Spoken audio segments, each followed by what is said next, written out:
Holidays greetings, everybody. I'm your host, Wade Universe, and welcome to Moki Movie Monday. And when I'm not going around trying to destroy the very Christmas spirit, that sounds worse than I anticipated, I'm here in my own little universe reviewing movies. And it's December, and you know what that means?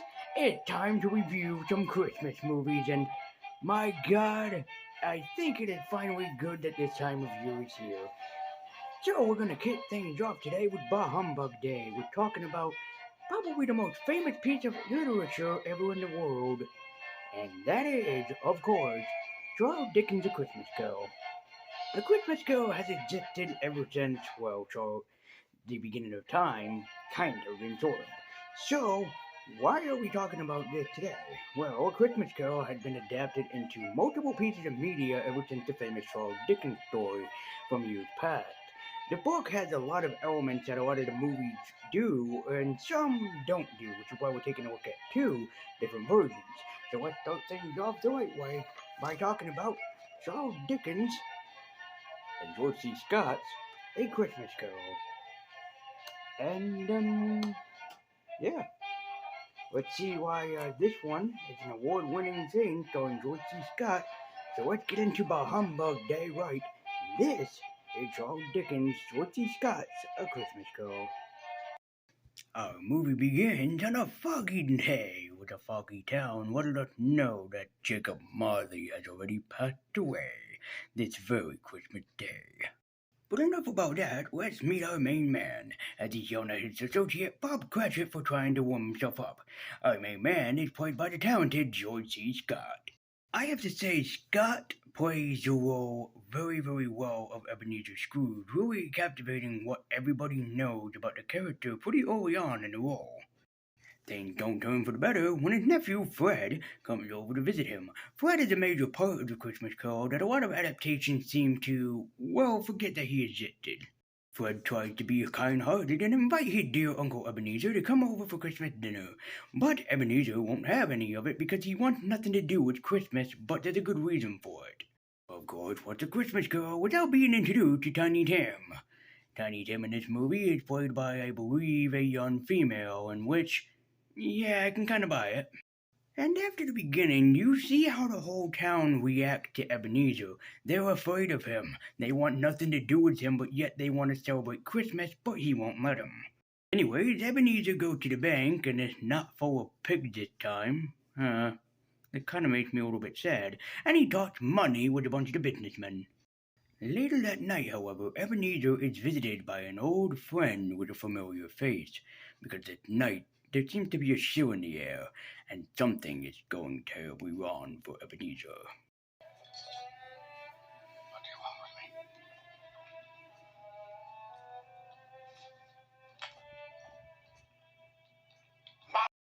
Ghost. Who are you then? In life, I was your partner, Jacob Marley. So, yeah, Scrooge is visited by his lifetime partner, Jacob Marley. Marley tells him that he should be afraid this very night and fear what's coming for him. Marley gives him a good fearful warning and tells him that what's coming after him will not stop haunting him until he is allowed to enjoy Christmas within his heart for the whole year. Well, later on, Ebenezer decides, that was nothing, just a weird dream. He is suddenly visited by the first ghost, the ghost of Christmas Pat, who actually had a pretty cool design in this movie. Whose coming was foretold to me? I am. Who and what are you? I am the ghost of Christmas past. I've seen a lot of versions of A Christmas Carol, but I gotta say that this Ghost of Christmas Past absolutely just captivates me, but I just can't explain why. Anyway, she takes old Ebenezer back to his place of business, a time where he was a boy, and a time where he was abused by his father, so to speak. This is where we get the most important character that a lot of Christmas Carol adaptation forgets about, and that is Ebenezer's dear sister herself, Fan. Fan is a big part of Ebenezer's life. But while his father always berated him, always abused him, and always basically told him what he needed to do, Van was always the in-between for Ebenezer and always seemed to make him happy during the worst part of his lifetime. Then we get another introduction to another famous character of the Christmas Carol, Mr. Fezziwig, who is probably the most infamous character for a lot of people. Mr. Fezziwig is not being played by Fozzie Bear. It's shocking, I know. But he tells Ebenezer and his other partner, Marley, or whoever it is, to enjoy the party that he's throwing on. This is also when Ebenezer meets the love of his life, Belle. Belle changed Ebenezer, and for the better too, but it's not long before Ebenezer destroys this relationship that he has created. See, Ebenezer did want to marry Van. He wanted a life with her. He wanted to marry her. He wanted to be with her for the rest of his life. But money for him came first. Belle even called Ebenezer out for this and basically calling him, well, in order so to speak, a Scrooge for choosing money over love, something that Ebenezer now feels that he regrets. So, when the spirit offers him to see Fan nowadays, he notices that she's a lovely young woman, growing up and having children, which he actually wanted with her. I feel that the ghost was kind of being a bitch towards him in this. Scrooge awakens, depressed and disheartened. Whether or not what really happened, or if you can believe it, he just decides, it must have been a bad dream for something that I ate, and he goes to bed. This is where he meets my favorite ghost of A Christmas Carol, the Ghost of Christmas Present, and just look at this guy, I really do love him. The ghost first takes Ebenezer to a lovely household, the Cratchit household, however, where Scrooge realizes that Cratchit's family is not all it's cracked up to be. The family has a lot of love and a lot of hospitality to give the whole season round, and Scrooge also realizes that they're a pretty poor family for what it's worth, and he feels kind of bad for them.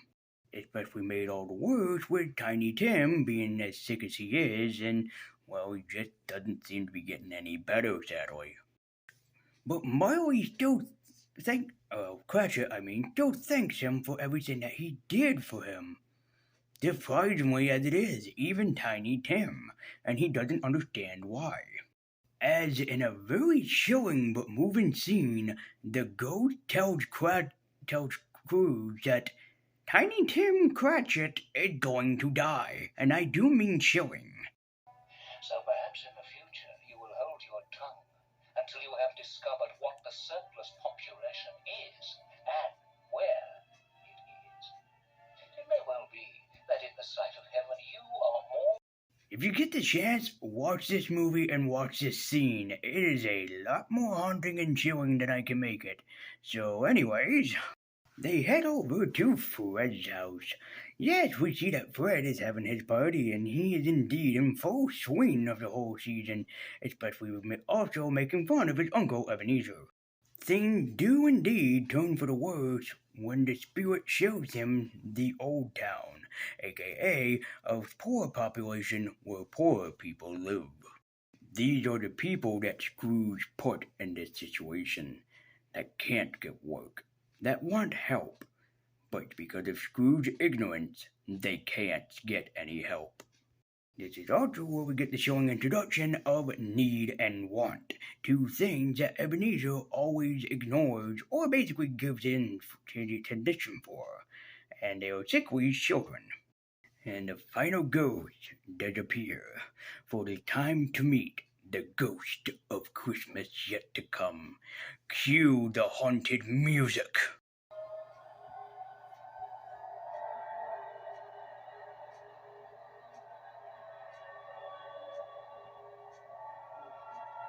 This is by far my favorite introduction to the ghost of Christmas yet to come. Just a haunting light with a haunting figure standing in it. I love it.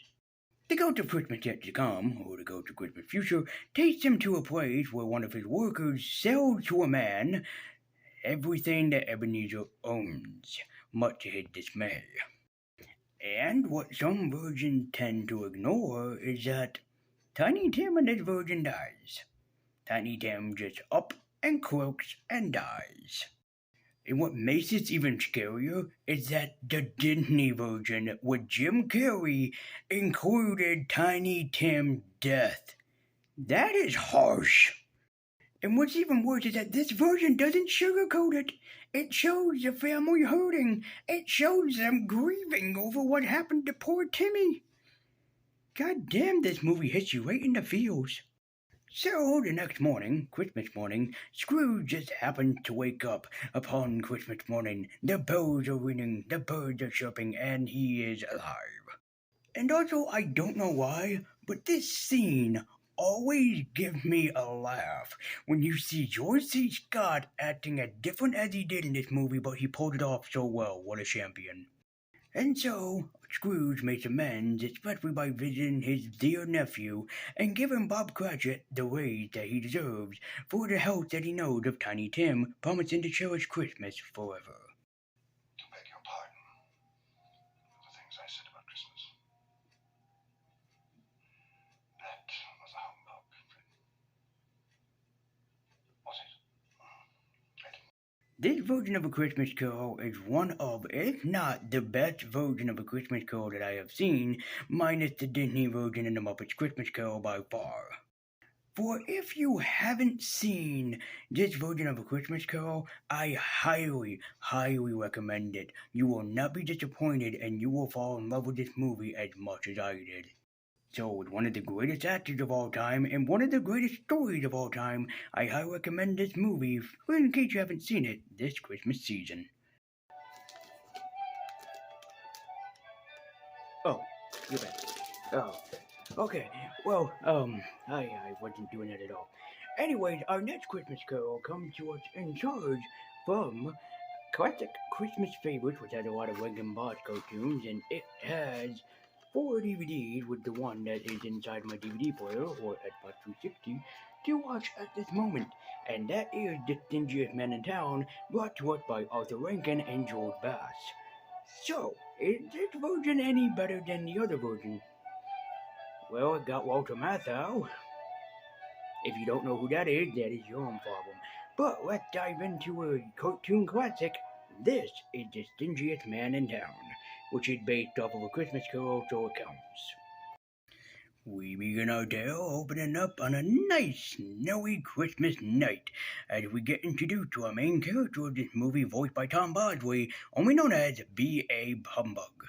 Humbug here is going to be our main character to drive us through the story, very similar to Gonzo from Muppet's Christmas Carol, so make of that what it will. Humbug begins the story in the future when Scrooge was no longer a mean, nasty old man, but instead more of a changed man, including showing us his name, which actually makes it even funnier. We get the opening credits as everybody tells us that this movie will not be as you think it is, because this is a different movie. Also, since there's a lot of songs in this version, I'm going to be skipping and talking over a lot of it just to let people know, just FYI, just in case. Anyways, Ebenezer Scrooge, voiced by Walter Matthau, yells at Bob Cratchit for, well, stealing coal and also wanting the day off for Christmas. What a douchebag. Had to sneak it in lump by lump and pop it in the fire when the old buzzard's back was turned. Next thing you'll be picking my pockets. It's not long before Scrooge's nephew comes in, who sings him a song about how he loves Christmas and how Scrooge hates Christmas. Pretty funny song, truthfully. Sadly, dear Fred wishes that his uncle could see the light of the holiday season like he can, but Ebenezer is too cold-hearted and a mean old man. In a dark, twisted scene, he thanks Marley for being dead so he doesn't have nobody to share money with, as we get our next song called How Can Anybody Be So Stingy? It's sort of like the song from Muppet's Christmas Carol, where they sing about how evil Ebenezer is, so just imagine that song over these scenes and you'll get the same point of view. But when Ebenezer arrives home, he's soon suddenly greeted by Marley. Away!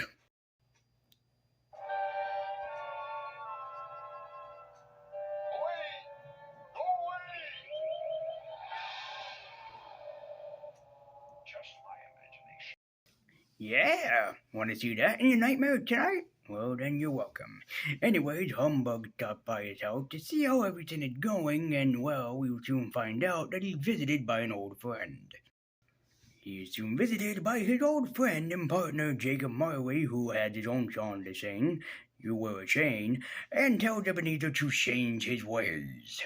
Anyways, he tells Ebenezer that there will be 3 spirits to come and visit him, and if he doesn't, he will remain dead and he will haunt the very lands at Jacob Marley.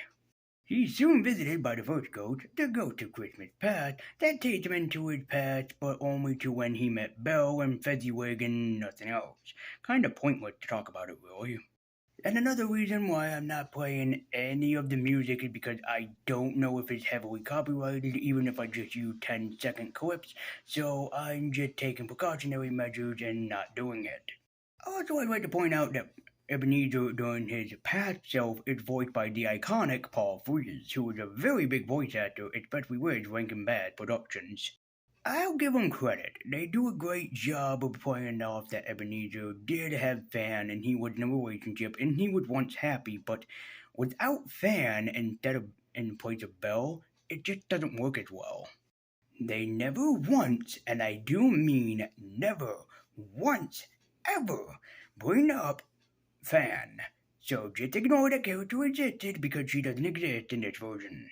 Anyways, he meets Santa Claus, I mean the ghost of Christmas presents, seriously, he looks like Santa, as he sings his own little song, this is the song of the Christmas spirit. So, similar to the other movie, we do get to meet the Cratchit family and also Tiny Tim. And of course, this version of Tim and the other version of Tim has nothing different, so moving on. There is one song I do like from this special, and that is, yes there is, a Santa Claus, and also singing about the different version of how Santa Claus can look to people, so I think that's pretty cool.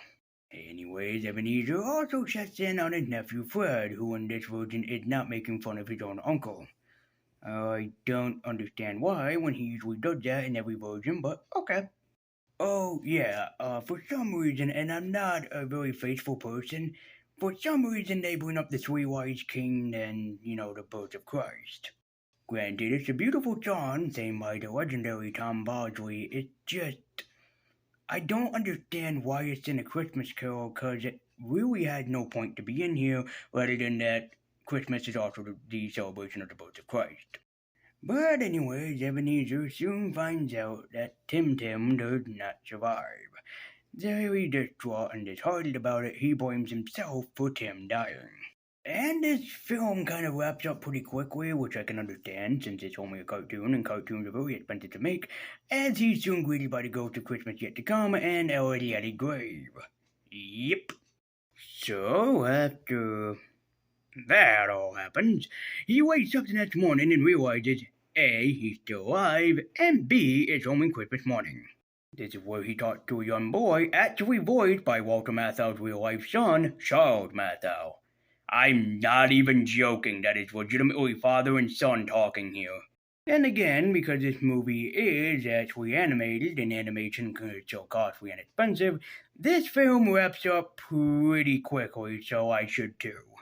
The Stingiest Man in Town is in fact a great Christmas Carol adaptation, but it misses a lot of the key elements that a lot of other Christmas Carol adaptations really hit on point.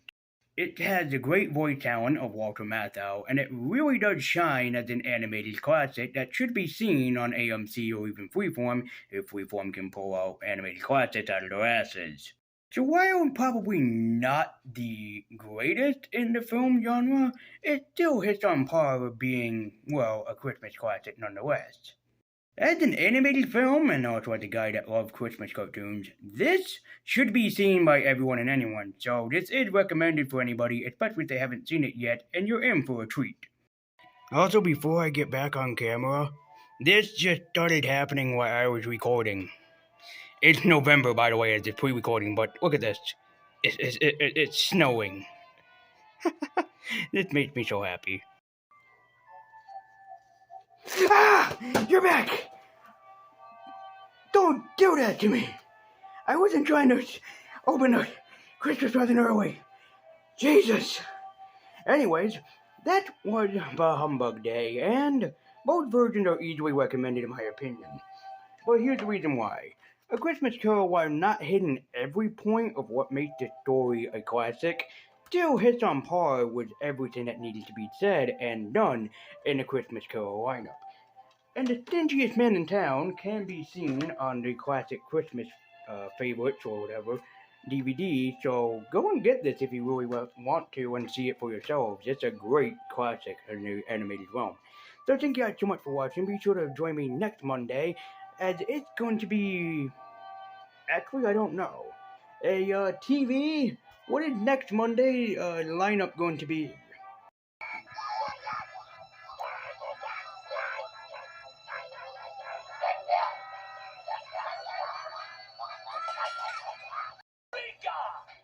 This year, Christmas will be ours!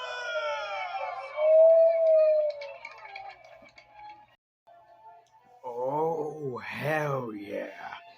Next week is going to be Christmas Confusion Week. So thank you guys so much for watching. Be sure to like, comment, and subscribe. Join me at Twitter with the link in the description down below. And remember, 20 more Mondays, 20 more movies. So I'll see you guys back here on the next Multi-Movie Monday. Until next time, my friends, have a happy holiday season and a Merry Christmas all day through.